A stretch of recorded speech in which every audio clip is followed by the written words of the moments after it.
Hello viewers, কেমন আছেন সবাই? এই ডিজাইনটি আমরা কীভাবে করতে পারি চলুন দেখে আসি। প্রথমে আমরা একটা রেক্ট্যাঙ্গুলার টুলস শেপ নিব এবং কি এটাকে আমরা ডিডাক্ট সিলেকশন টুলস ক্লিক করে একটা কালার দেবো। আমরা যে কোনো ডিডাক্ট সিলেকশন টুলস ক্লিক করে আমরা এইখান থেকে এই কোণ থেকে আমরা কার্ভ করে দেব। দেন আমরা এটাকে রোটেট টুলে গিয়ে এখানে একটা আমরা রোটেট টুলে যাব, এটা সিলেক্ট করব, রোটেট টুলে যাব। দেন আমরা এই পয়েন্টে ক্লিক করে আমরা এখানে 15 রাখবো। হ্যাঁ, 15 রাখবো, এখানে 15 রাখে হ্যাঁ আমরা কপি করে দেব। আমরা এটা সিলেক্ট করে শেপ বিল্ডার দিয়ে আমরা এখান থেকে একটা শেপ বের করে নেব।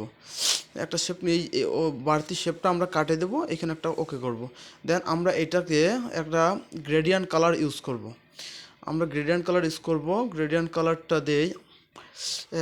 আপনারা যেই কালার পছন্দ আপনাদের সেই কালারগুলো আপনারা দিতে পারেন, সমস্যা নেই। আমি আমার মতো করে দিচ্ছি।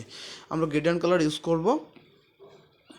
আমরা এটা একটু ব্ল্যাক ডার্ক করে দিই। আমরা এটাকে নিচ থেকে উপরে টান দেব। দেন আমরা নিচের যে শেপটা আছে এটাকেও এই সেম গ্রেডিয়েন্ট ইউজ করব। আমার গ্রেডিয়েন্ট এটাতে ইউজ করি নাই আমি।